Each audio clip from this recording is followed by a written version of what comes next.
यदि कोई श्रद्धा पूर्वक कथा का आश्रय ले तो उसका कल्याण क्यों नहीं होगा। भगवान शिव तो ऐसे हैं, कुछ भी ना हो एक लोटा जल चढ़ा दो, भोले बाबा उसी में प्रसन्न है। हमारे ठाकुर जी तो जो है कहते हैं कि भाई तरह तरह के आभूषण पहनाओ, तरह तरह की राग भोग सेवा हो, अष्टयाम सेवा हो, ये हो वो हो। ठाकुर जी के तो बड़े लाड़ लड़ाने पड़ते हैं। हमारे नरेंद्र सिंह जी जब ठाकुर जी को रखते हैं, आज कहाँ गए ठाकुर जी? अच्छा वहां आसन लग गया हुआ। तो आपके ठाकुर जी आप साथ ही रखते हैं, और साथ रखते हैं तो ख्याल भी खूब रखना पड़ता है। समय पे भोग लगाना है, समय पे तुलसी अर्पण करना है, माल्यार्पण करना है, आरती करना है, शयन कराना है, उत्तापन कराना है। ठाकुर जी की कितनी सेवा है। और भोले बाबा एक लोटा जल चढ़ा दिया भगत ने, कुछ भी नहीं है, बोले कोई बात नहीं है, एक लोटा जल चढ़ा दिया, मैं उसी में प्रसन्न हूं। और शिवालयों में आप जाइए, श्रावण सोमवार हो और शिवालय में दर्शन करिए, तो कभी कभी तो भोले बाबा पे दया आती है? अच्छा राजपूत जी सच बताओ, नहीं कोई शहद रगड़ गया, उसी में कोई शक्कर डाल गया, उसी में किसी ने दूध डाल दिया, तमाम जो है जिसकी जैसी मर्जी भक्त लोग कर रहे हैं, लेकिन भोले बाबा उसी में राजी है। भगवान शंकर उसी में खूब प्रसन्न है और खूब भक्तों को वरदान दे रहे हैं, क्योंकि वो कहते कोई बात नहीं है, मेरा भक्त जैसा है मुझे स्वीकार है, वो जितना कर ले मुझे बहुत अच्छा है, मुझे प्रिय है। तो भोले बाबा बड़े दयालु हैं। ऐसे भगवान शंकर के चरित्र हम सुनने बैठे हैं। शिव महापुराण की कथा बड़े भाग्य से, बड़े पुण्य के प्रभाव से प्राप्त होती है, जो हम सबको प्राप्त हो रही है। राजपूत जी, ये पुराण विद्या जो है ये सनातनी है।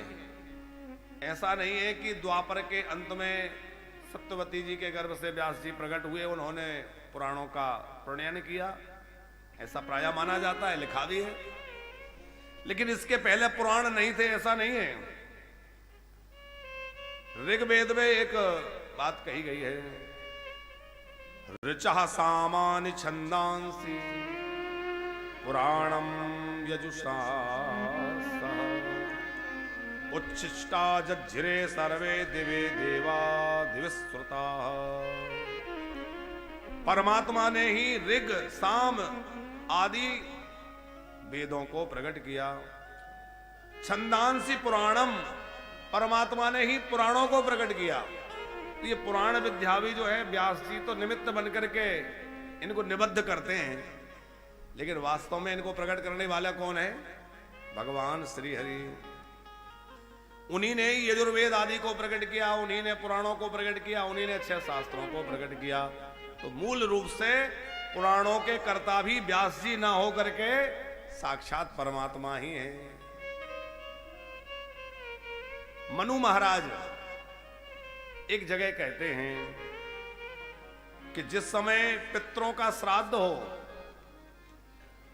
आप लोगों को स्मरण होगा, यदि आपने विधि पूर्वक श्राद्ध कर्म किया होगा, जिनको अवसर मिला होगा, तो श्राद्ध कर्म में आचार्यगण पुराणों का पाठ करते हैं, वेद मंत्र पढ़ते हैं, और वेद मंत्रों के साथ यजमान से कहते हैं हाथ जोड़कर पितरों का स्मरण करो और उनके सदगति की कामना करो। और फिर जो है पुराणों का वाचन होता है, वहां पुराणोक्त कुछ मंत्र बोले जाते, श्लोक बोले जाते हैं, क्योंकि मनु जी की आज्ञा है। स्वाध्यायम श्रावते पित्रे धर्म शास्त्राणि चैव हि आख्यानानि इतिहासांश्च पुराणानि किलानि च। पितरों की तृप्ति के लिए, पितरों की प्रसन्नता के लिए श्राद्ध कर्म के समय में विधि पूर्वक वेद मंत्रों का उच्चारण हो, पुराणों का उच्चारण हो, और विविध मंत्रों से पितरों को तृप्त किया जाए। यूं तो कहा जाता है अष्टादश पुराणा नाम करता सत्यवती सुता, व्यास जी ने सबको रचना की है, लेकिन उस रचना में भी भगवान ही हेतु हैं, करने कराने वाले साक्षात ठाकुर जी हैं। कल हम लोगों ने शिव महापुराण की महिमा सुनी कि शिव पुराण के सुनने से पापी मनुष्य भी भगवत धाम की शिव पद की प्राप्ति कर लेता है। तो कल हम लोगों ने जो कथा सुनी वो तो स्कंद पुराण की कथा थी। अब हम लोग श्री शिव महापुराण के प्रथम अध्याय से कथा को प्रारंभ करते हैं। बड़ा सुंदर मंगलाचरण आरंभ में, जैसे भागवत जी के आरंभ में मंगलाचरण है, ऐसे ही शिव महापुराण में शिव जी का स्तवन करते हुए भगवान वेदव्यास कह रहे हैं, आद्यंतम मंगलमजात समान भावमार्यम तमीसं जरामरमातृदेवं पंचाननं प्रबल पंच विनोदशीलम् संभावसे मनसि शंकरम आंबिकेशम। भगवान शंकर कैसे हैं? आद्यंत मंगल बजाम। भगवान शंकर आदि अंत और मध्य सब में मंगल है। आदि भी जिनका मंगल है, मध्य भी जिनका मंगल है, और कभी ना होने वाला अंत भी मंगल ही है। वो तो अविनाशी है, उनका अंत का क्या। लेकिन हर समय जो मंगल रूप है, मंगलम भगवान शंभुर मंगलम वृषभध्वजा। जैसे हमारे भगवान नारायण मंगल स्वरूप हैं, उनके लिए कहा जाता है मंगलम भगवान विष्णु मंगलम गरुड़ध्वजा। उसी प्रकार शिव के लिए कहा गया है मंगलम भगवान शंभुर मंगलम वृषभध्वजा।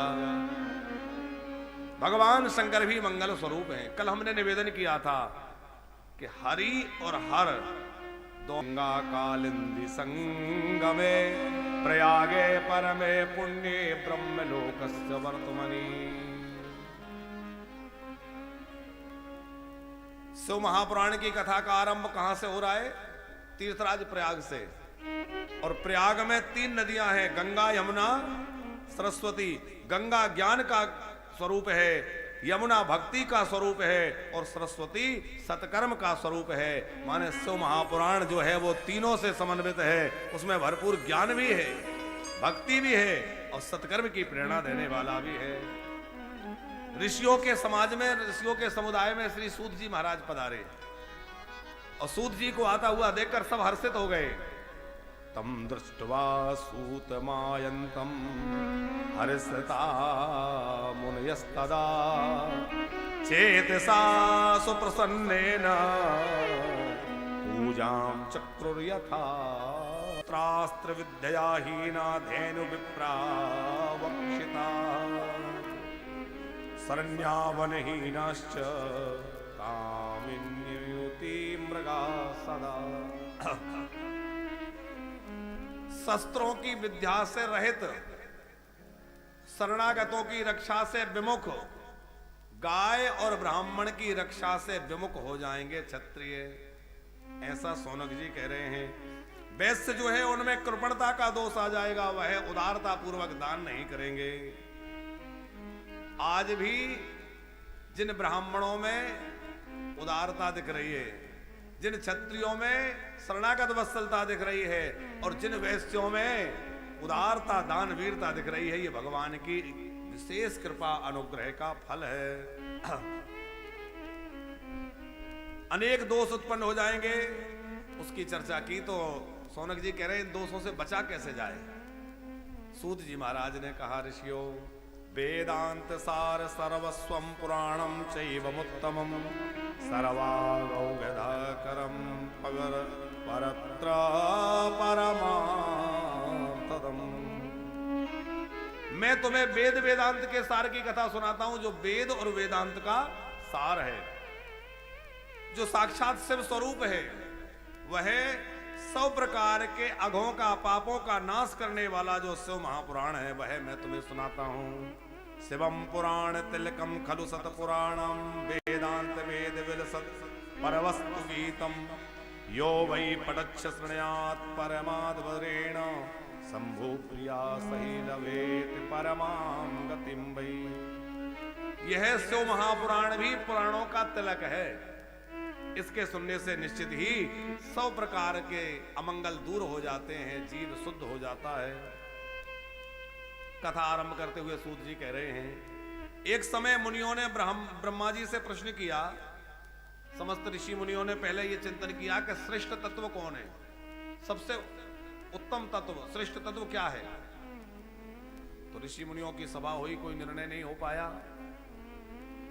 तो सब ऋषि मुनि मिलकर के ब्रह्मा जी के पास गए और ब्रह्मा जी से पूछा कि परम तत्व क्या है, सबसे श्रेष्ठ तत्व क्या है जिसको आप भी भजते हैं। पंचभूतों में सबसे पहले क्या हुआ, इस सृष्टि का सृजन कैसे हुआ, ये सब सुनाइए। ब्रह्मा जी ने कहा, जहां मन और वाणी भी नहीं पहुंच सकते, ब्रह्मा विष्णु रुद्र इंद्र आदि जिससे उत्पन्न होते हैं, वह है देवों के देव भगवान महादेव, उन्हीं से सब कुछ प्रकट होता है। एस देवो महादेव सर्वज्ञो जगदीश्वर अयम तो परमया वक्त्या दृश्यन्ते नान्यथा क्वचित्। वो भक्ति के द्वारा ही दृष्टिगोचर होते हैं। कोई चाहे कि मैं ज्ञान के द्वारा उन्हें प्राप्त कर लूं, नहीं मिलेंगे। कोई साधन के द्वारा प्राप्त करना चाहे, बहुत मुश्किल है। भोले बाबा कैसे मिलेंगे, शिव जी की कृपा कैसे मिलेगी? तो ब्रह्मा जी कह रहे हैं, वह भक्ति के द्वारा ही दृष्टिगोचर होते हैं, भक्ति से प्राप्त होते हैं। देखो किसी के अंदर प्रेम है ना, तो वो कुछ भी चढ़ा दे, भगवान शंकर उसी से प्रसन्न हो जाते हैं। बाकी देवता तो कहते हैं कि भैया सुगंधित पुष्प लाओ, जिसमें बढ़िया सुगंध हो, देखने में सुंदर हो, कोई ऐसा पुष्प लाओ, गुलाब का, कमल का, इसका उसका तमाम है। और भोले बाबा कोई बात नहीं है, धतूरा चढ़ा दो, धतूरा तो कहीं भी मिल जाएगा। कोई पसंद नहीं करता, लेकिन भोले बाबा कहते हैं मैं इसी में राजी हूं। कनेर का फूल जहां तहां मिल जाएगा आपको। शंकर जी को कनेर का पुष्प बहुत प्रिय है। जो पीली कनेर होती है, कनेर भी कई तरह की होती है, उसमें पीला जो पुष्प कनेर का है वो भगवान शंकर को अत्यंत प्रिय है। भगवान शंकर को लाल फूल नहीं चढ़ाना चाहिए। जैसे गुड़हल का फूल है, ये माता जी का है, देवी जी को चढ़ाइए, पार्वती जी को चढ़ाइए। शिवलिंग के ऊपर वह गुड़हल का फूल, लाल फूल नहीं चढ़ाना चाहिए। आपको चढ़ाना ही है तो आप जलहरी पे पार्वती जी को रूप मान, पार्वती जी स्वरूप है, उनको चढ़ाइए। माता पार्वती जी वहां विराजमान रहती है, जहां शिव जी विराजमान होते हैं, शिवलिंग पार्वती जी भी होती है, उनको चढ़ाइए। किस देवता को क्या चढ़ाएं क्या ना चढ़ाएं, ये भी बहुत समझने जैसी बात है। देवी को कभी दूर्वा नहीं चढ़ानी चाहिए। देवी जी हो, दुर्गा जी हो, लक्ष्मी जी हो, कोई भी देवी की उपासना आप कर रहे हैं तो दूर्वा सभी देवताओं को चढ़ती, लेकिन देवी को दूर्वा नहीं चढ़ती। भगवान गणेश को तुलसी नहीं चढ़ती, गणेश जी के भोग में भी तुलसी नहीं डलती। सब देवताओं को तुलसी डाल के भोग लगना चाहिए, सबको भोग लगता है तुलसी का, लेकिन गणेश जी का तुलसी से झगड़ा है, इसलिए गणेश जी की पूजा में तुलसी का प्रयोग नहीं है। भगवान शंकर को लाल चंदन, लाल पुष्प वर्जित है। भगवान विष्णु को, श्री शालिग्राम जी को अक्षत नहीं चढ़ाना चाहिए, चावल। शालिग्राम जी को, विष्णु भगवान को चावल नहीं चढ़ाने चाहिए। शालिग्राम जी को तो बिल्कुल नहीं चढ़ाने चाहिए। इसलिए आपने देखा होगा एकादशी में अन्न का तो दोष है ही, लेकिन चावल के लिए विशेष कहा जाता है। बोले चावल तो भाई कोई व्रत ना भी करता हो, मान लीजिए भोजन भी कर रहा है, तो चावल ना खाए, ऐसी बात कही जाती है ना। चावल विष्णु भगवान की पूजा में विशेष रूप से निषिद्ध है। अन्न में सबसे श्रेष्ठ अन्न भात को ही माना जाता है, इसलिए भी उसका निषेध एकादशी में विशेष है। माता दुर्गा को दूर्वा, गणेश जी को तुलसी, शिव जी को लाल फूल, सूर्य नारायण भगवान को बिलपत्र, सूर्य भगवान को बिलपत्र नहीं चढ़ानी चाहिए। नवग्रह की स्थापना है, आप ग्रहों का अर्चन कर रहे हैं, नवग्रह मंडल पर आप सब अर्पण कर रहे हैं, लेकिन बिल्वपत्र जो है सूर्य नारायण भगवान को नहीं चढ़ाई जाती। बाकी ग्रहों को, अधिदेवता प्रत्यति देवता सबको चढ़ेगी, लेकिन सूर्य नारायण भगवान को नहीं चढ़ेगी। सूर्य नारायण भगवान को अर्घ दिया जाए तो तांबे के पात्र से अर्घ का विधान है।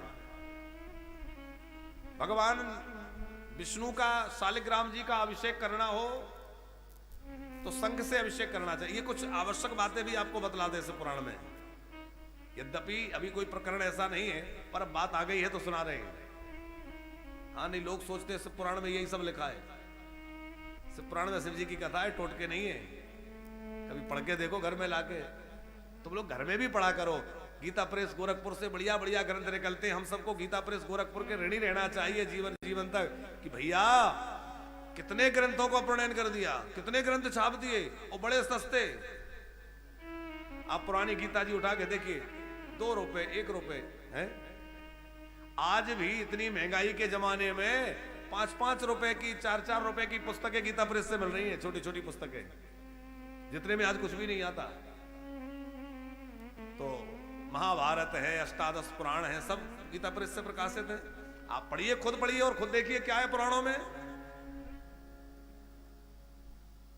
देवी जी का अभिषेक करना हो तो किससे करें, शालिग्राम जी का अभिषेक किससे करें, शिव जी का अभिषेक किससे करें, इसका भी अलग अलग विधान है। गणेश जी का अभिषेक करना हो तो गणेश अथर्वशीष के द्वारा अथवा गणेश जी के स्तोत्रों के द्वारा करें तो तांबे के पात्र से गणेश जी का अभिषेक उत्तम माना गया है। भगवान विष्णु भगवान शालिग्राम का अभिषेक करना हो तो शंख के द्वारा करें, शंख से जल गिरा के। अपने ठाकुर जी शालिग्राम जी का अभिषेक शंख से। भगवान शंकर का जो अभिषेक है वो गवय श्रृंग, गाय के सींग से अथवा जो श्रृंगी बना ली जाती है, श्रृंगी से करना चाहिए। और माता जगदम्बा का अभिषेक करना हो तो सोने के पात्र से करना चाहिए।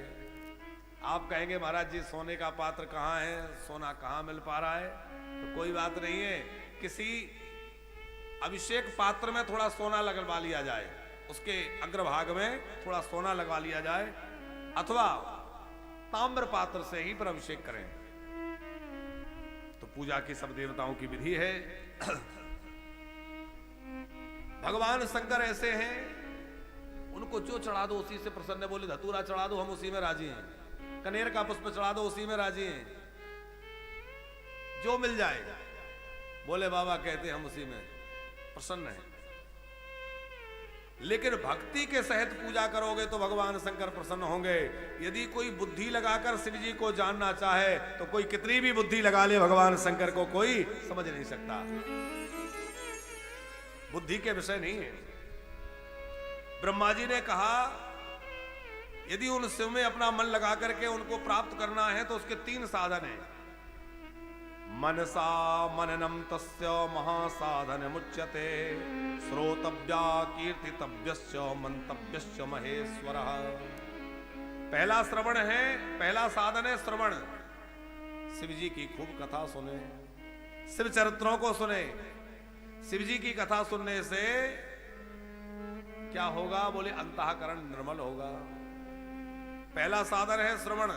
ये सुखदेव जी ने परीक्षित को भी आरंभ में यही सुनाया है, श्रवणम कीर्तनम विष्णु स्मरणम पाद सेव। ये तो नवदा भक्ति का श्लोक है।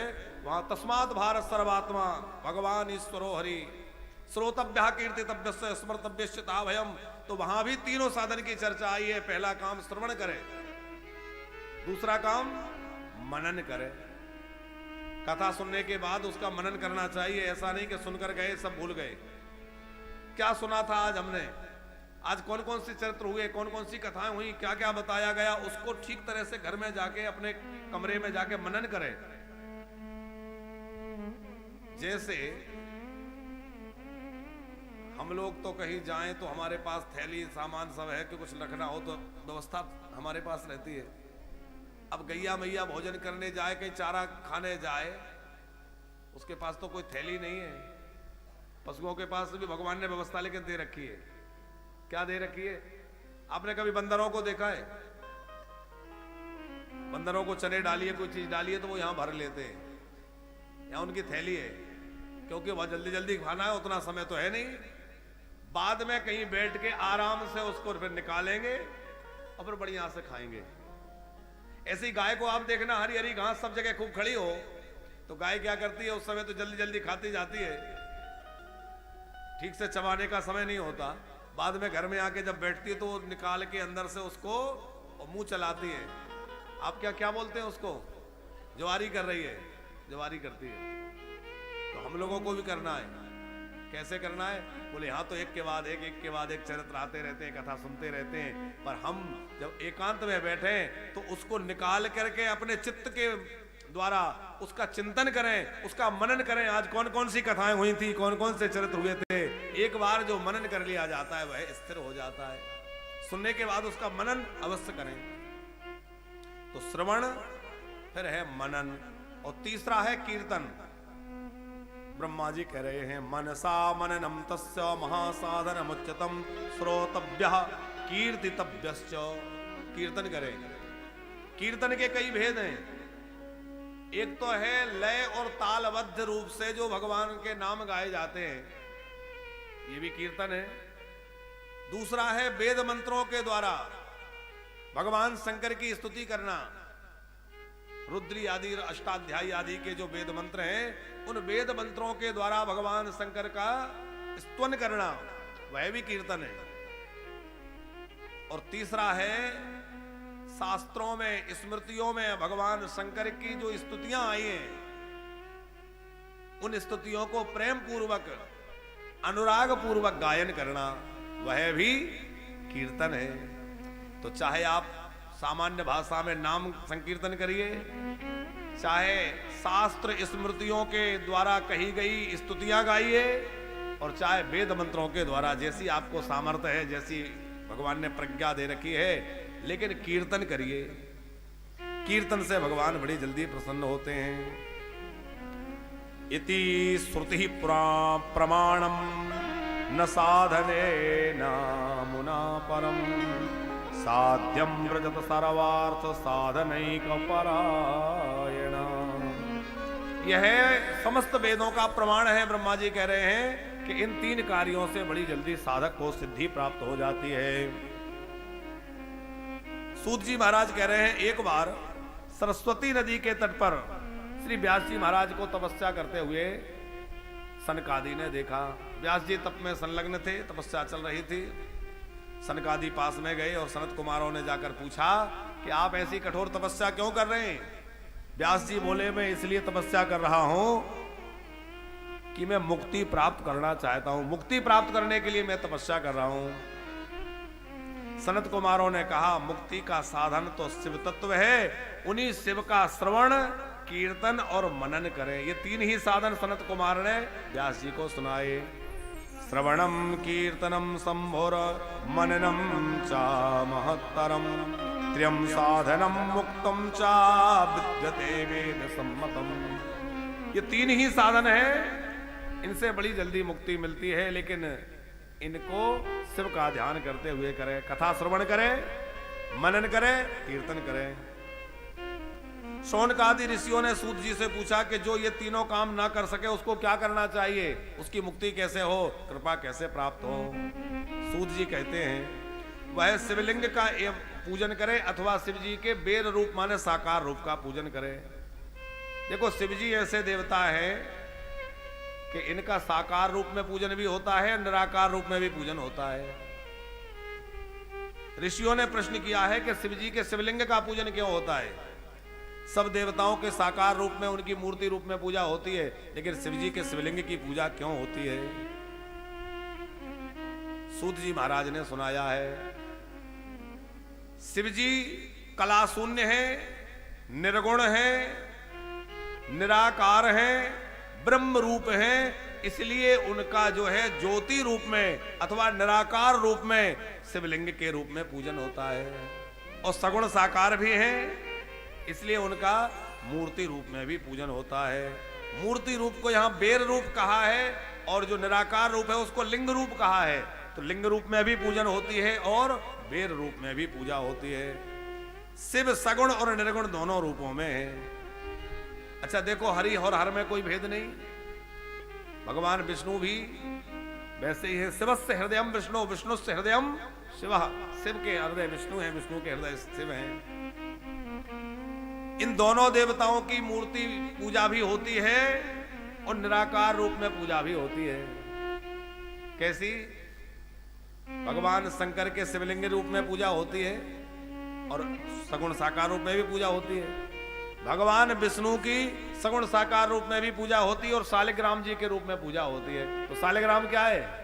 वो भी निराकार रूप है। तो ये दो ही देवता ऐसे जिनकी निराकार रूप में भी पूजा होती है। अच्छा, सालिग्राम जी की पूजा और शिव जी की शिवलिंग की पूजा दोनों ही बड़ी सरल है। हमारे महात्माओं में तो एक कहावत है, दिखा के खा लो और धो के पी लो। सालिग्राम जी को दिखा के खा लो माने कोई भी वस्तु आप ग्रहण करने वाले तो पहले ठाकुर जी को दिखा दो, तो दिखा के खा लो, और धो के पी लो। उन्हीं को स्नान करा के उनका चरणामृत पी लो, तो धो के पी लो। इतने में ही कल्याण हो जाएगा। आपको विविध उपचारों की आवश्यकता नहीं है। यदि अनेक उपचार प्राप्त हो जाए तब तो बहुत अच्छा है, ना हो पाए तो आप केवल जल चढ़ा दें, तुलसी चढ़ा दें, तो शालिग्राम जी प्रसन्न हो गए। जल चढ़ा के एक बिलपत्र रख दे, भगवान शंकर की शिवलिंग की पूजा हो गई। और विशेष बात सुनिए, सूत जी महाराज कह रहे हैं कि शिवजी के सगुण रूप की पूजा कोई करे, लेकिन वहां शिवलिंग स्थापित ना हो, शिवलिंग ना हो, तो उसकी पूजा अपूर्ण है, पूरी नहीं है। इसीलिए शिवजी के मंदिरों में कितने भी भव्य शिवजी विराजमान कर दिए जाएं मूर्ति रूप में, लेकिन वहां शिवलिंग का विराजमान होना अनिवार्य है। शिवलिंग के बिना वह पूर्णता नहीं है। उसी प्रकार भगवान विष्णु की कितने भी सुंदर स्वरूप विराजमान हो जाए, कितनी भी बढ़िया उपासना पूजा हो जाए, लेकिन वहां शालिग्राम विराजमान नहीं है तो वो पूजा पूर्ण नहीं है, पूजा अधूरी है। लेकिन भले ही शिव जी का सगुण साकार रूप प्राप्त नहीं है, लेकिन शिवलिंग यदि वहां है तो पूजा संपूर्ण है। उसी प्रकार भगवान विष्णु की है कि कोई देवता सगुण रूप नहीं है। भैया बहुत जोर लगाना पड़ रहा है, इसमें पता नहीं क्या दिक्कत है। श्री राधे श्याम, हाँ इसको देखते रहा करो, क्या चक्कर। तो क्या कह रहे थे हम? राधा मैया क्या कह रहे थे बताओ? शालिग्राम जी की कह रहे थे कि भगवान के सगुण रूप में कोई विग्रह नहीं है, कोई पूजा नहीं हो पा रही है, लेकिन शालिग्राम जी जहां विराजमान हो गए तो वह पूजा पूर्ण हो जाती है। शालिग्राम जी के विराजमान होने से पूजा पूर्ण मानी जाती है। इसलिए आपने देखा होगा, चाहे पितरों का तर्पण हो, पितरों का श्राद्ध हो, कोई देवता का पूजन हो, अनुष्ठान हो, उसमें शालिग्राम जी की पूजा की बड़ी विधि है। शालिग्राम शिला वहां विराजमान की जाती है। शालिग्राम शिला जहां विराजमान हो जाती है, वह कार्य निश्चित ही पूर्ण हो जाता है, उसमें कोई कमी नहीं रह जाती, दोष समाप्त हो जाते हैं। इसलिए आप लोग अपने घरों में भी शालिग्राम शिला अवश्य विराजमान करें। शालिग्राम शिला में और नर्मदेश्वर शिवलिंग में आवाहन की आवश्यकता नहीं है, प्रतिष्ठा करने की आवश्यकता नहीं है, और पूजा होने के बाद विसर्जन की आवश्यकता नहीं है। स्वयं में प्रतिष्ठित है, आवाहन की आवश्यकता नहीं है। आप शालिग्राम जी के लिए शिला लेके आए, पूजा प्रारंभ कर दीजिए। अच्छा, निराकार रूप है, कहीं भी भक्त लोग कहीं भी मुख बना दे, कहीं भी हाथ पैर बना दे, कहीं भी चंदन धरा दे, कोई फर्क नहीं। ऐसे ही शिवलिंग है, शिवलिंग में आप कहीं भी चंदन लगा के कहीं भी मुंह बना दीजिए, कहीं भी कोई बना दीजिए, तो वो कुछ भी बना दीजिए, पर है तो वो निर्गुण रूप। शिवलिंग की पूजा के विषय में लोगों में बड़ी भ्रांति भी है, लेकिन ये कोई इंद्रिय विशेष नहीं है, कोई अंग विशेष नहीं है, यह निराकार ज्योति का स्वरूप शिवलिंग कहा गया है। सकलत्वात् तथा वैरम सकारम तस्य संगतम सकलाकलत्रूपाद ब्रह्म शब्दाविधा परः। लिंग पूजा का विधान सभी वेदों में कहा गया है। लिंगम तस्यैव पूजायाम सर्व वेदेषु सम्मतम तस्यैव सकलत्वच्च तथा सकलम निष्कलम। प्राचीन काल में जहां देवताओं के इतने मंदिर नहीं होते थे, तो सबसे ज्यादा मंदिर किसके होते थे? शंकर जी के। उनमें क्या विराजमान रहते थे? शिवलिंग।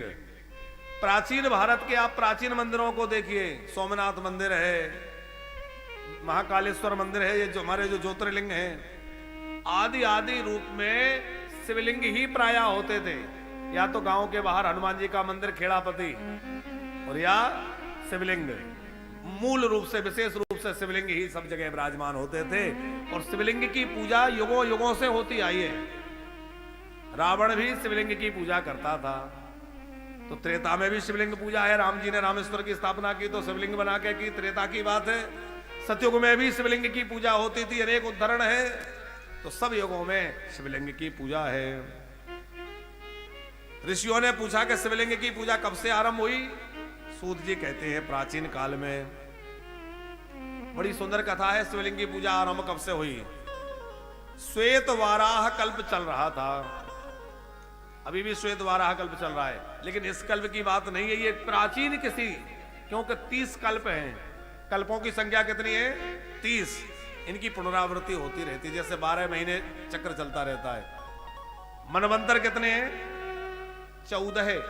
ये सब बातें भी याद होना चाहिए व्यक्ति को। 14 मनवंतर हैं, 30 कल्प हैं। एक मनवंतर कितना होता है? 71 चतुर्युगी से कुछ अधिक का समय निकल जाए तब एक मनवंतर होता है। मतलब सतयुग, त्रेता युग, द्वापर युग, कलयुग एक बार निकल जाए तो उसको एक चतुर्युगी बोलते हैं। ऐसे 71 चतुर्युगी से कुछ ज्यादा निकल जाए उसको एक मनवंतर बोलते हैं। ऐसे 14 मनवंतर निकल जाए तब एक कल्प होता है, और ऐसे 30 कल्प होते हैं, फिर आरंभ हो जाते हैं कल्प। ऐसे कल्पों से ब्रह्मा जी का जो है कितनी आयु है? बोले एक कल्प का ब्रह्मा जी का एक दिन होता है, एक कल्प की रात्रि होती है। अब ऐसे वर्षों से ब्रह्मा जी की 100 वर्ष की आयु है। विचार करो ब्रह्मा जी की आयु कितनी होगी। तो श्री श्वेत वाराह कल्प चल रहा था। घूमते घूमते ब्रह्मा जी एक बार भगवान विष्णु के पास गए। क्षीर सागर में हमारे ठाकुर जी शेष सैया पर सोए हुए हैं, लक्ष्मी जी शरण दबा रही हैं, और शेष पलंग पर ठाकुर जी भगवान नारायण शयन कर रहे हैं। ब्रह्मा जी पहुंच गए, और ब्रह्मा जी ने भगवान विष्णु को देखा तो कहा कि अरे वत्स, तुम इस प्रकार सो रहे हो, क्या तुम्हें बड़ों की किस प्रकार सेवा करनी चाहिए, बड़ों का कैसे आदर करना चाहिए, ये शिक्षा नहीं मिली? अरे मैं लोक पिता ब्रह्मा हूं, बड़ा बूढ़ा हूं, और मैं आया और तुम ऐसे पैर पसार के लेटे हो, ये उचित नहीं है। उठ करके मुझे प्रणाम करो, मुझे आतिथ्य करो। अब ये बात ब्रह्मा जी कह रहे हैं क्योंकि उनके मन में रजोगुण, ब्रह्मा जी ने रजोगुण को धारण कर रखा है, सम्मान की चाह। अच्छा, जिसको सम्मान की चाह होती है उसके साथ एक बड़ी समस्या है कि कोई अपमान ना भी करे तो भी उसको अपमान का अनुभव हो जाता है, क्योंकि सम्मान की चाह ज्यादा है, और सम्मान मिला नहीं तो उसको लगता है अपमान हो गया। अरे सम्मान नहीं मिला पर अपमान भी नहीं मिला, लेकिन वो सम्मान ना मिले तो उसको अपमान मान लेता है। ब्रह्मा जी ने कहा कि तुम्हें उठकर मुझे प्रणाम करना चाहिए। अपने से बड़ों के आने पर निश्चित ही अपने आसन से उठकर खड़े हो जाना चाहिए, ये शास्त्र की बात है। कभी भी हमसे कोई बड़ा आए तो हम जिस आसन पर बैठे हैं वहां से उठ के खड़े हो जाएं। यदि खड़े नहीं होते तो हमारे पुण्य नष्ट होते हैं, हमारा तेज नष्ट होता है। इसलिए बड़ों के आने पर निश्चित खड़े हो जाना चाहिए। बड़ों के सामने पैर फैलाकर नहीं बैठना चाहिए। अपने से बड़ों के सामने पैर का जो तलवा है ना वो ना दिखे, ऐसी भी शास्त्र आज्ञा है राजपूत जी। तो बड़ों के सामने पैर ढक के रखने चाहिए। गुरुजनों के सामने, माता पिता ज्येष्ठ जनों के सामने पैर का तलवा ना दिखाई दे। जब आप चले तो पैर की जो धम धम की ध्वनि होती है वो नहीं होना चाहिए। बड़ों के सामने पैर ऐसे चलेंगे तो ये उनकी अवज्ञा मानी जाएगी, इसलिए पैरों की आवाज भी बड़ों के सामने नहीं होनी चाहिए। इसीलिए महात्माओं में एक नियम है कि जब तक गुरुजी रहते तब तक चेला खड़ाऊ पहनते नहीं है। पंकज जी, है ये नियम? संत समाज में एक नियम है कि जब तक गुरुजी विराजमान है शरीर से तो तब तक जो है चेला खड़ाऊ नहीं पहनते। क्यों? बोले खड़ाऊ पहन के चलेंगे तो चटपट की आवाज होगी, अवज्ञा होगी। तो ये धम धम पैर रख के चलना ये भी क्या है? आसुरी वृत्ति कही गई है। चलत दसानन डोलत अवनी, ये राक्षसों की चाल है भैया, है? तो बड़ों के सामने आने पर निश्चित खड़े होकर अभिवादन करना चाहिए। और ब्रह्मा जी कह रहे हैं मैं लोक पितामह हूं और तुम मेरे आने पर भी खड़े नहीं हुए, ये उचित नहीं है। भगवान विष्णु ने कहा बैठो बैठो। आखिर मेरे पुत्र ही हो, मैं तुम्हारा पिता हूं। अब बेटा आया है तो कोई बात नहीं, खड़े नहीं हुए हम, पर बेटा तुम तो बड़ी बड़ी बातें करने लगे। अब ये बात सुनकर के ब्रह्मा जी को लगा कि मुझे बेटा कैसे कह रहे हो? बोले मेरे नाभि के कमल से ही तो तुम्हारा जन्म हुआ है, तो मेरे बेटे हुए कि नहीं? ब्रह्मा जी बोले कि लगता है तुम किसी मोह में पड़े हो। अरे मैं लोक पिता हूं, सारी सृष्टि का काम करने वाला मैं हूं, तुम करते ही क्या हो? बस सोए रहते हो। सारा काम तो मैं ही करता हूं, सारी दुनिया मैं बनाता हूं, तो मैं ही श्रेष्ठ हुआ, तो मेरी पूजा होनी चाहिए, मेरा सत्कार होना चाहिए। भगवान विष्णु ने कहा कि ऐसा भ्रम मत पालो, क्योंकि तुम्हारा जन्म मेरे नाभि के कमल से हुआ है। ये क्या है? रजोगुण और सत्वगुण का युद्ध है। अच्छा, ये युद्ध दोनों के बीच में हुआ, आगे युद्ध हुआ है, तो वो युद्ध तो हम लोगों को शिक्षा देने के लिए हुआ है। बाकी तो ये तो देव है, इनमें कोई दोष की संभावना नहीं है। भगवान विष्णु उठ के खड़े हुए। उधर ब्रह्मा जी ने अपने सैनिकों से कहा कि भाई चलो इनके सेवकों को बंदी बना लो, युद्ध करो इनसे। तो ब्रह्मा जी के जो सैनिक थे, पार्षद थे, वो भगवान विष्णु के पार्षदों से युद्ध करने लगे। भगवान विष्णु के पार्षद भी युद्ध करने लगे, और भगवान विष्णु भी जो है गरुड़ पर बैठकर युद्ध करने लगे। ब्रह्मा जी भी हंस पर बैठकर युद्ध करने लगे, और बड़ा भारी युद्ध होने लग गया, बड़ा भारी युद्ध छिड़ गया। अब दोनों के बीच में भारी युद्ध चढ़ गया, तो भगवान विष्णु ने माहेश्वर अस्त्र छोड़ा, ब्रह्मा जी ने पाशुपतास्त्र छोड़ा। दोनों अस्त्र टकराए, उनसे अग्नि बरसने लगी, लगता था सृष्टि जल जाएगी। देवता घबराए कि लगता है प्रलय आ जाएगी। सारे देवता भागे, कैलाश पर गए, भगवान शंकर की शरण ग्रहण की। हे कैलाशपति, हे भगवान शंकर रक्षा कीजिए। कैलाश के निवासी भगवान शंकर के शरण में जाकर देवताओं ने और भगवान शंकर को पुकारा है। हम लोग भी भगवान शंकर को पुकारे। कैलाश के निवासी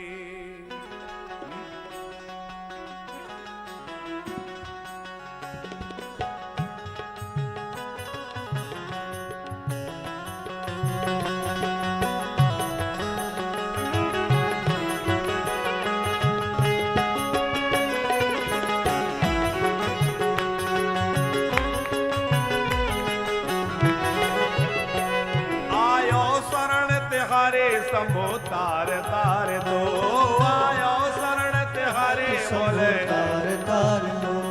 कैलाश के निवासी नमो बार बार हो, नमो बार बार हो, आयो शरण तिहारे बोले तार तार दो, आयो शरण तिहारी बोले तार तार दो। अरे तार तार दो बोले तार तार दो, तार तार दो बोले तार तार दो। कैलाश के निवासी नम बार बार हो, नम बार बार हो, आयो शरण तिहारे बोले तार तार दो, आयो शरण बिहारी बोले तार तार दो। हे भोले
कभी निराश ना किया। ओ मांगा जी ने जो चाहा वरदान दे दिया, मांगा जी ने जो चाहा वरदान दे दिया। ओ मांगा जी ने जो चाहा वरदान दे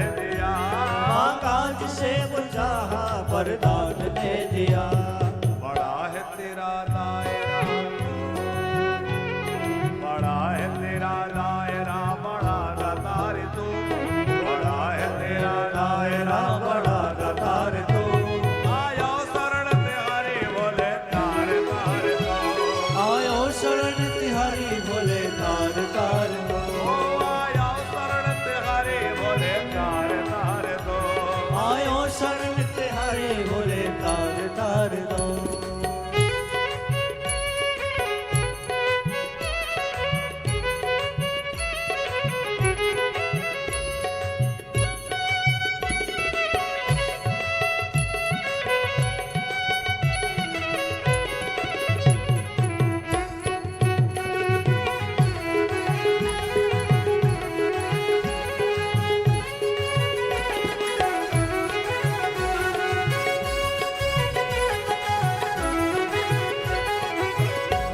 बखान क्या करूं मैं लाखों के ढेर का, बखान क्या करूं मैं राखों के ढेर का। बखान क्या करूं मैं लाखों के ढेर का, बखान क्या करूं मैं राखों के ढेर का। ओ चपटी भभूत में है खजाना कुबेर का, लपटी भभूत में है खजाना कुबेर का। ओ लपटी भभूत में है खजाना कुबेर का, लपटी भभूत में है खजाना कुबेर का। बड़ा है तेरा दायरा, बड़ा है तेरा दायरा, बड़ा गदार तू, बड़ा है तेरा दायरा, बड़ा गदार तू, आया शरण तिहारी बोले तार तार दो, आयो शरण तिहारी बोले तार तार दो। कैलाश के निवासी नमो बार बार हो, आयो शरण तिहारी बोले तार तार दो, आयो शरण तिहारी बोले तार तार दो।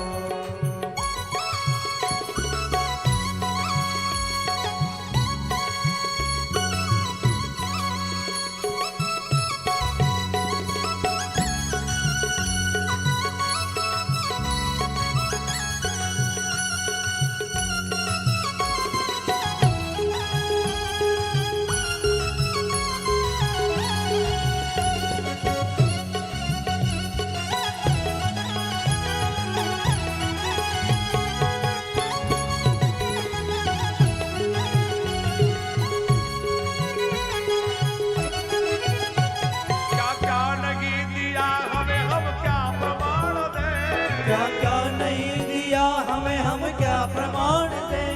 क्या क्या नहीं दिया हे भोले भोलेनाथ, क्या क्या नहीं दिया हमें, हम क्या प्रमाण दें, क्या क्या नहीं दिया हमें, हम क्या प्रमाण दें। बस गए हैं त्रिलोक समूह तेरे दान से, बस गए त्रिलोक शंभु तेरे दान से। जहर पिया, जहर पिया जीवन दिया, कितना उदार तू, कितना उदार तू, आया शरण तिहारी बोले तार तार दो, आयो शरण तिहारी बोले तार तार दो। कैलाश के निवासी नमो बार बार हो, नम बार बार हो, आयो शरण तिहारी बोले तार तार दो, आयो शरण तिहारी बोले तार तार दो।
का नाम है। कहे दाद एक बार मुझको निहार तू, मुझको निहार तू, आयो शरण ते हारे बोले तार तार दो, आयो शरण ते हारे बोले तार तार दो।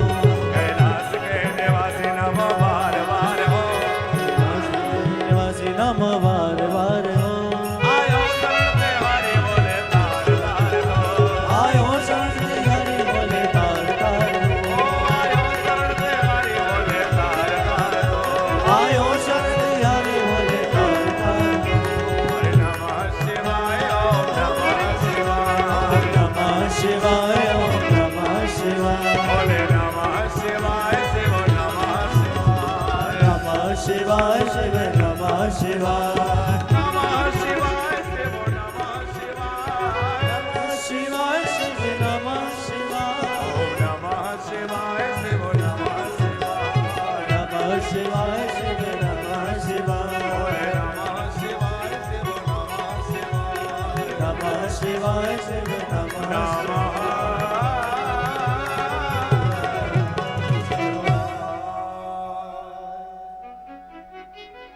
ओम नमः शिवाय। हर हर महादेव। सब देवताओं ने कैलाश पर जाकर के भगवान शंकर की प्रार्थना की। शिव जी ने कहा सब देवता कुशल मंगल तो हैं, सब ठीक ठाक हो, इतना परेशान क्यों हो? वत्स का स्वस्ति वा कश्चिद वर्तते मम शासना गच्छ देवता वंसा स्वस्वकर्मणि किम नवा। तुम लोग अपने सब कार्य ठीक से कर पा रहे हो? भगवान शंकर ने पूछा। क्यों इतना परेशान हो? सब देवताओं ने कहा कि क्या बताएं, इस समय भगवान विष्णु और ब्रह्मा जी का जो युद्ध चल रहा है, लगता है प्रलय आ जाएगी। शिव जी बोले चिंता मत करो, उस युद्ध के विषय में मुझे जानकारी है, मैं उसका ज्ञान रखता हूं। मैं जाकर के उन दोनों के युद्ध को पूरा बंद करवाता हूं। देवताओं को ऐसा कहकर भगवान शंकर बड़े ही सुंदर भद्र रथ पर बैठकर, जहां संगीत बज रहा था, नृत्य बज रहे थे, नृत्य हो रहा था, नगाड़े बज रहे थे, ऐसे सुंदर रथ का वर्णन है।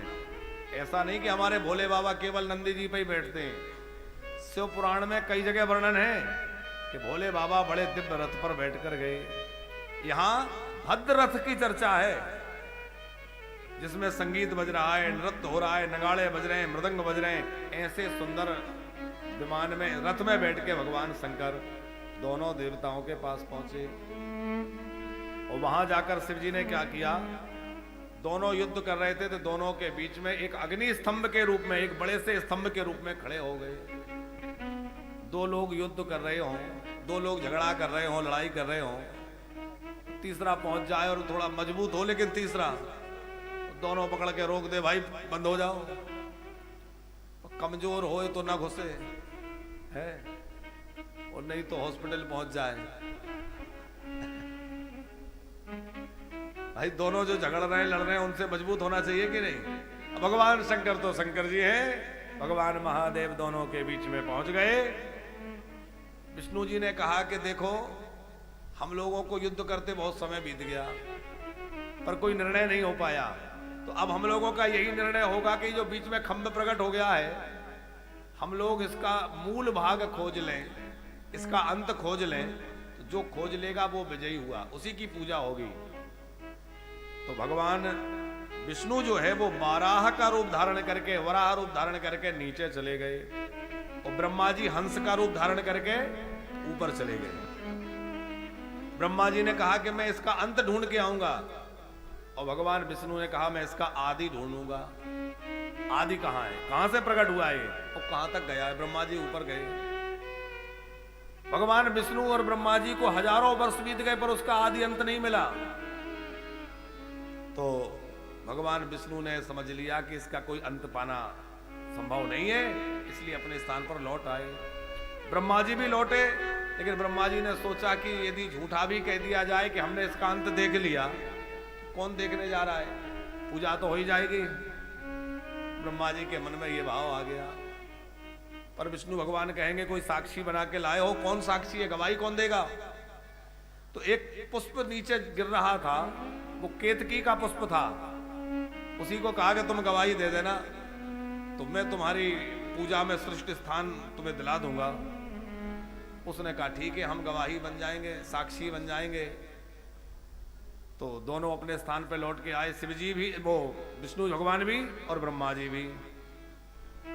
भगवान विष्णु ने कहा कि भाई मैं तो परास्त हो गया, पराजित हो गया, मुझे इसका कोई आदि नहीं मिला। ब्रह्मा जी बोले लेकिन मैंने इसका अंत खोज लिया, मैं इसकी अंतिम छोर को देख के आ रहा हूं, देखो ये गवाह भी साथ में लाया हूं केतकी का। बस उसने कह दिया हाँ हाँ मैं ऊपर ही था, वहीं से आया हूं। भगवान विष्णु ने कहा जब आपने ढूंढ ही लिया तो आप ही श्रेष्ठ हैं, मैं आपकी पूजा करता हूं।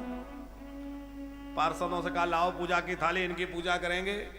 इन्होंने उस स्तंभ का छोर ढूंढ लिया और जैसे ही पूजा की बात हुई तो जैसे ही विष्णु भगवान ब्रह्मा जी की पूजा करने के लिए बढ़ रहे थे, उसी समय उस स्तंभ को फाड़ करके भगवान शंकर जो है रुद्र रूप में प्रकट हो गए। बोले सत्यदेव शंकर भगवान की जय। भगवान शंकर प्रकट हो गए और शिव जी ने ब्रह्मा जी को फटकार लगाई, अरे तुम असत्य भाषण करते हो, तुमने अपनी पूजा के लिए यह गलत कार्य किया है। विष्णु भगवान को कहा कि वत्स मैं तुम्हें वरदान देता हूं, वत्स प्रसन्नोस्मि हरे यतस्त्वमीश तत्त्वमिच्छन्नपि सत्यवाक्यम प्रियास्तस्ते भविता जनेषु साम्यम मया सत्कृतिरप्यलब्धा। जैसे स्थान स्थान पे मेरी पूजा होती है, मेरे मंदिर होते हैं, ऐसे ही तुम्हारी भी स्थान स्थान में पूजा होगी। खूब मंदिर बनेंगे, विविध अवतार तुम्हारे होंगे, खूब पूजा होगी। और ये ब्रह्मा ने पूजा के लोभ में ही तो झूठ बोला, इनकी पूजा नहीं होगी, इनके मंदिर नहीं बनेंगे। ब्रह्मा जी को अब जो है पूजा से हाथ धोना और पड़ा, बोले अब तुम्हारी पूजा नहीं होगी। विष्णु भगवान से कहा तुम्हारी विविध क्षेत्रों में प्रतिष्ठा होगी, तुम विविध अवतार धारण करोगे। ब्रह्मा जी को मारने के लिए भगवान शंकर का क्रोध मोहों से प्रकट हो गया और भैरव के रूप में प्रकट हो गया। शिव जी ने कहा कि इसका मस्तक काट दो जिसने असत्य भाषण किया है, और भैरव ने जो है लपक करके ब्रह्मा जी का एक मस्तक छिन्न कर दिया। 5 मुंह थे ब्रह्मा जी को, एक काट दिया, 4 रह गए। भगवान विष्णु ने कहा देखो जिस मुंह से झूठ बोला था वो तो कट ही गया, पर ब्रह्मा जी नहीं रहेंगे तो क्रम सृष्टि का बिगड़ जाएगा, आप ब्रह्मा जी को क्षमा कर दीजिए। उमा संत की यह ही बढ़ाई, मंद करत जो करहि भला। अरे भगवान के भक्तों की भी यही बड़ाई है कि भैया कोई बुरा करे उसका भी अच्छा करते, तो भगवान क्यों ना करें। भगवान विष्णु ने शिव जी से प्रार्थना की आप ब्रह्मा जी को छोड़ दीजिए, पर ब्रह्मा जी ने भी भगवान शंकर से क्षमा याचना की, मुझसे अपराध हो गया, मैं रजोगुण में ऐसा डूब गया कि मुझे अपनी श्रेष्ठता का अभिमान हो गया, मैं अपनी पूजा को लेकर इतना लालायित हो गया कि मैंने असत्य का आश्रय ले लिया, आप मुझे क्षमा कर दीजिए। भगवान शंकर तो क्रोध में थे, उन्होंने केतकी के पुष्प को भी श्राप दे दिया, तू मेरी पूजा से निष्कासित हो जाएगा, मेरी पूजा में केतकी का पुष्प प्रयोग नहीं होगा। आप लोग केतकी का पुष्प पहचानते हैं, उसको लोग केवड़ा भी बोलते हैं। केतकी केले का पेड़ होता है, ऐसी केली होती है, गांव में केली बोलते हैं उसको, केले जैसी पीला सा पुष्प निकलता है, उसमें लाल और पीले छटके होते हैं, वो केतकी कहलाती है। वो पुष्प भगवान शंकर को बड़ा प्रिय था, लेकिन भगवान शंकर ने अपनी जटाओं से निकाल के उसको अलग कर दिया और कहा कि अब मेरी पूजा में केतकी के पुष्प का प्रयोग नहीं होगा। ब्रह्मा जी पैरों में गिर के क्षमा मांग रहे थे, केतकी ने सोचा मैं भी लाइन में लग जाऊं, मुझ पर भी कृपा हो जाएगी।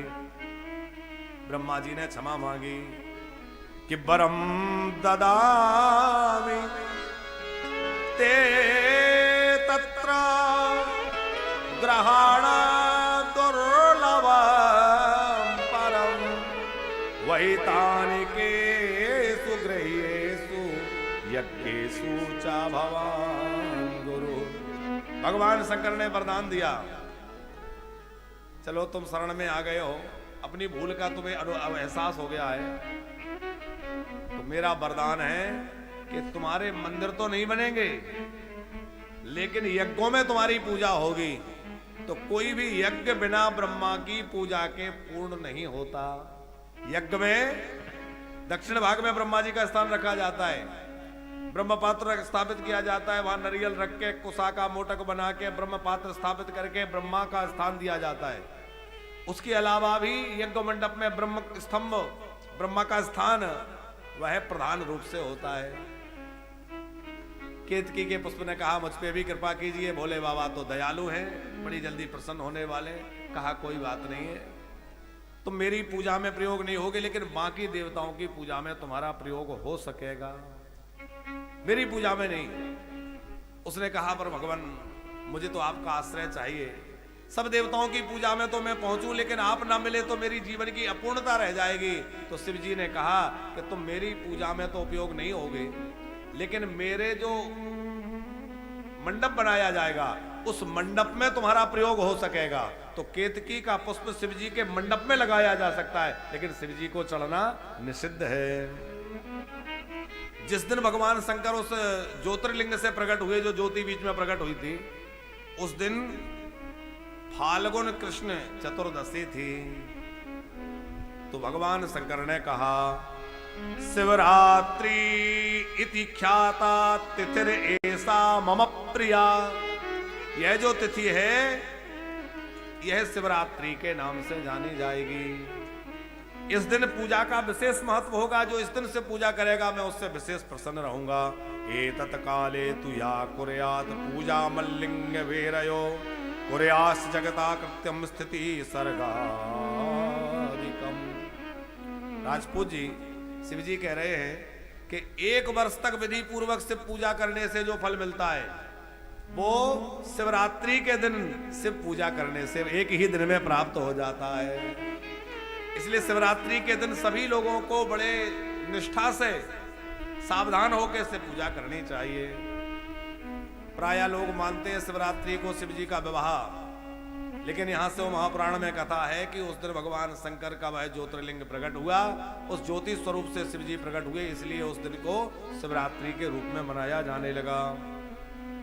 तत्फलम मम पूजा वर्ष में कम निरंतरम तत्फलम लभ्यते सद्या शिवरात्रो तदर्चना। शिवरात्रि में मेरी अर्चन करने से 1 वर्ष का पुण्य प्राप्त हो जाएगा। जहां वह शिवलिंग प्रकट हुआ उस स्थान का नाम जो है लिंग प्रदेश कहा गया। अरुणाचल में वह स्थान स्थित है जहां भगवान शंकर प्रकट हुए थे, वह लिंग स्थान के नाम से प्रसिद्ध हुआ। शिव जी ने कहा कि आज मैं स्तंभ रूप में प्रकट हुआ हूं, तो आज से मेरी लिंग रूप की पूजा होगी और यह भुक्ति और मुक्ति देने वाली होगी। जो शिवलिंग बनाकर मेरी उपासना, मेरी पूजा आराधना करेगा वह 100 प्रकार से मनोरथों को पूर्ण कर लेगा, मैं उससे विशेष प्रसन्न रहूंगा। फिर भगवान शंकर ने युद्ध में मरे हुए सैनिकों को पुनः जीवित कर दिया। जो युद्ध में सैनिक मारे गए थे उनको जीवित कर दिया। ब्रह्मा जी और विष्णु जी ने हाथ जोड़ के कहा कि भगवान और कोई उपदेश हमें कल्याण के लिए दीजिए। तो शिव जी ने पंचकृत कहे। पंचकृत क्या है? बोले सृष्टि, स्थिति, संहार, त्रोभाव और अनुग्रह, ये शिव जी के 5 कार्य हैं। भगवान शंकर कहते हैं कि मैं ही सृष्टि करता हूं, मैं ही स्थिति करता हूं, मैं ही संहार करता हूं, मैं ही त्रोभाव करता हूं और मैं अनुग्रह करता हूं। पर इनमें से मैंने 2 काम तो तुम लोगों को छोड़ रखे। सृष्टि करना ये ब्रह्मा जी को दे रखा है, स्थिति करना ये विष्णु जी को दे रखा है, संहार की क्रिया रुद्र के द्वारा होती है, और जो त्रोभाव है वह शिव जी कहते हैं मैंने महेश, शिव जी का ही रूप है महेश, मैंने उनको दे रखा है। और अनुग्रह जो है वो भगवान सांब सदा शिव के पास है।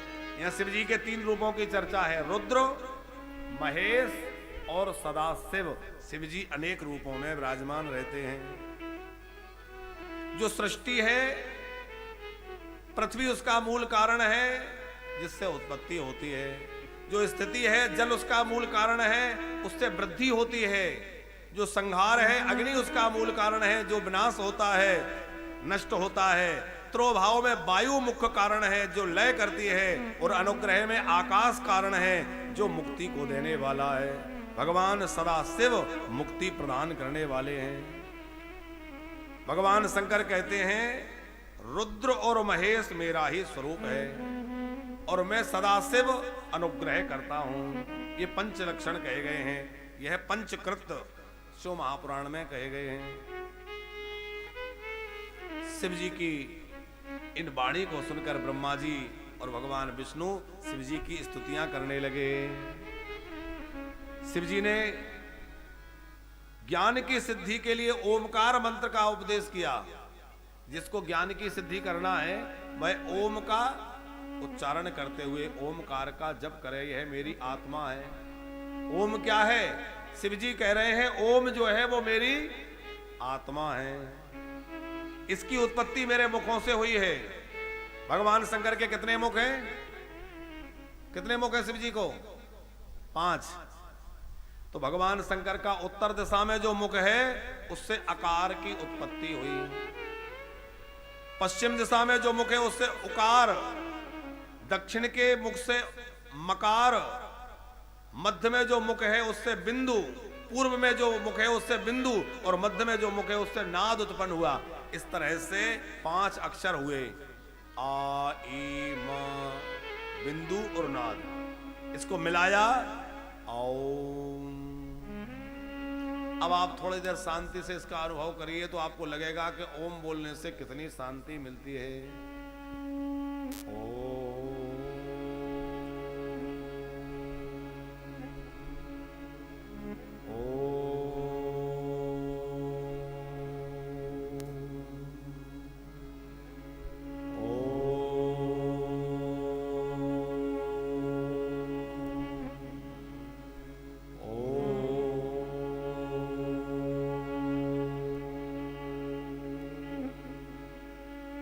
इस प्रकार ओम का शांत चित्त होकर के जप करना चाहिए। ओम उच्चारण करने में जो पूरा समय लगता है उसमें से 1/3 समय ओ ये बोलने में लगाना है, और उसका 1/4 भाग इसमें ओ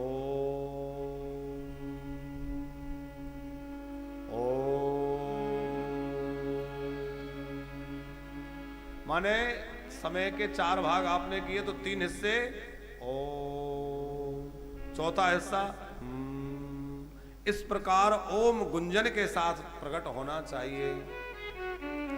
भगवान शंकर कहते हैं ये मेरी आत्मा है। इसी से पंचाक्षर मंत्र प्रकट हुआ ओम से।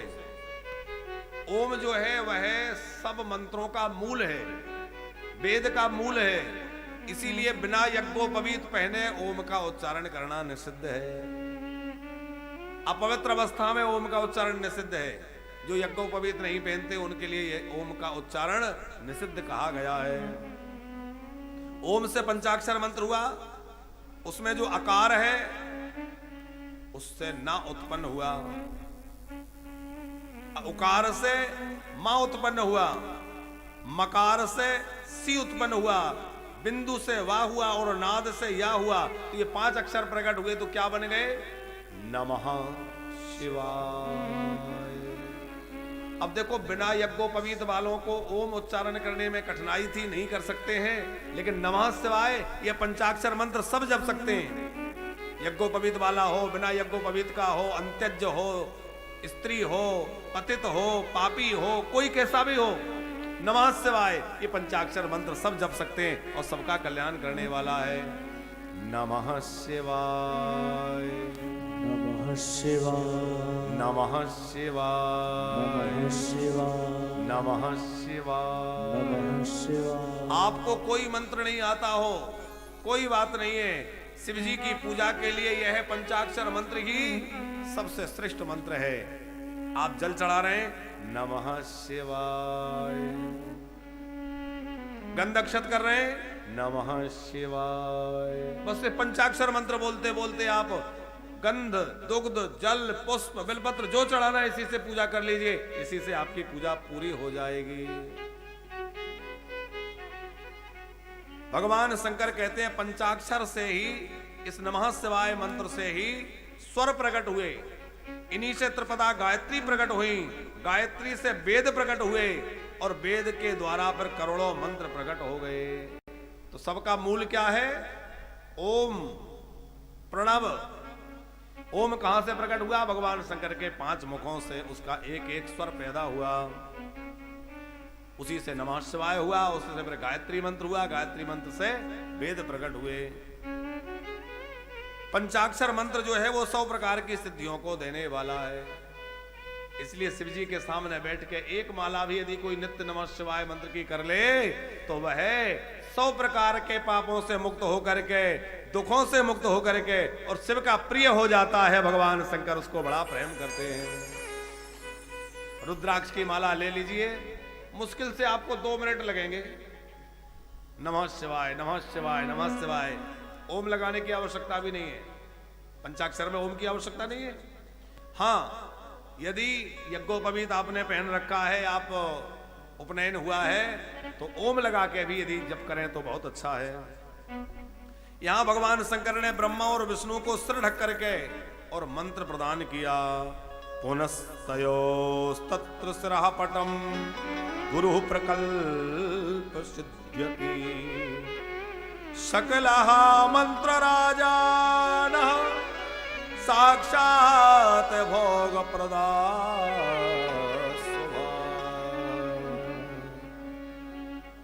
भगवान शंकर ने ब्रह्मा जी को और विष्णु जी को मंत्र प्रदान किया। भगवान विष्णु ने शिव जी की स्तुति करना आरंभ कर दिया। नमामि शमीशा। हम लोग जो रामचरितमानस में रुद्राष्टक है, एक श्लोक गा लें। नमामि समीशान निर्वाण रूपा विभु व्यापितं ब्रह्म वेद स्वरूपं निजम निर्गुणं निर्वकल्पा निरेहा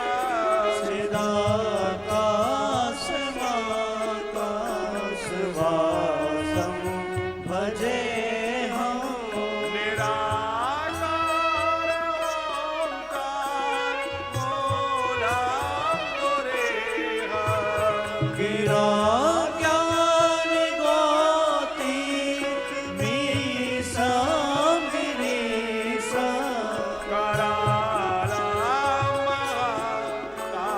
कालकालं कृपालं गुणागार संसार पारं नतोऽहं दोषारादिशं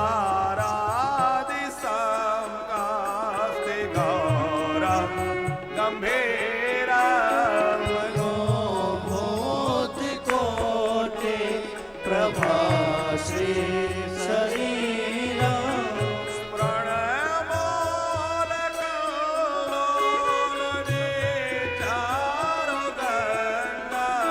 लसग भाल भालेन कंठे भुजंगा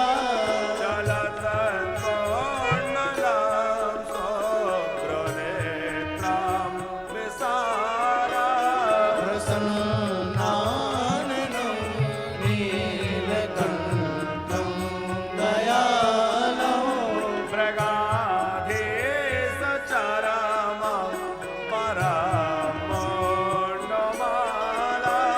प्रियं शङ्करं सर्वनाथं भजामि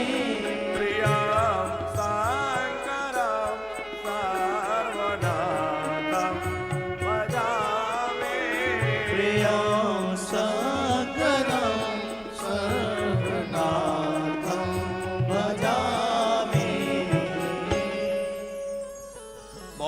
सुंदर ये रुद्राष्टक स्तोत्र है, इसका नित्य कोई पाठ करे तो इसका भी बड़ा महत्व है। रुद्राष्टकमिदं प्रोक्तं विप्रेण हरतोषये ये पठान्ति नरया भक्ता तेषां शंभो प्रसीदति। भगवान शिव की विशेष कृपा प्रसाद को वह प्राप्त कर लेता है। शिव जी ने मंत्र दिया, भगवान विष्णु ने उनकी स्तुति की और उसके बाद भगवान शंकर वहां से अंतर्ध्यान हो गए। उसके बाद पार्थिव शिवलिंग के पूजा की महिमा है। ऋषियों ने पूछा कि हे सूत जी, आप कृपा करके ये बतलाइए कि शिवलिंग सबसे पहले किस धातु का बना और किस धातु के शिवलिंग की पूजा से क्या फल प्राप्त होता है। मनुष्यों को कौन से शिवलिंग की पूजा करनी चाहिए, किस वर्ण को किस लिंग की पूजा करनी चाहिए और किस समय किस लिंग की पूजा का विशेष महत्व है। तो बड़ी सुंदर बात कह रहे हैं। कृते रत्नमयां लिंगम त्रेतायाम हेम संभवम् द्वापरे पारदम श्रेष्ठम पार्थिवम तु कलौ युगे। भगवान शंकर अंतर्ध्यान हुए तो सबसे पहले ब्रह्मा जी ने मणियों का शिवलिंग बनाया, रत्नों का शिवलिंग बनाया और रत्नों के शिवलिंग का पूजन हुआ। तो सतयुग में कृते रत्नमयम लिंगम, सतयुग में मणिमय शिवलिंग की पूजा की विशेष महिमा है। त्रेतायाम हेम संभवम, त्रेता युग में सोने के शिवलिंग की पूजा की विशेष महिमा है। द्वापर में पारद अथवा चांदी के शिवलिंग की विशेष महिमा है और कलयुग में जो है वो मिट्टी के शिवलिंग की विशेष महिमा है। इसमें जो है पार्थिव शिवलिंग की विशेष महिमा है।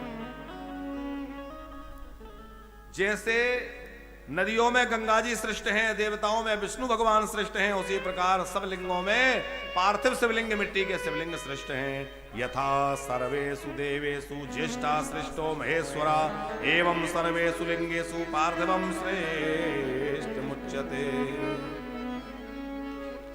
सबसे श्रेष्ठ है मिट्टी का शिवलिंग कलिकाल में, क्योंकि अन्य युगों में अन्य शिवलिंगों की पूजा की महिमा है, लेकिन कलिकाल के लिए तो सबसे अच्छा पार्थिव शिवलिंग ही है।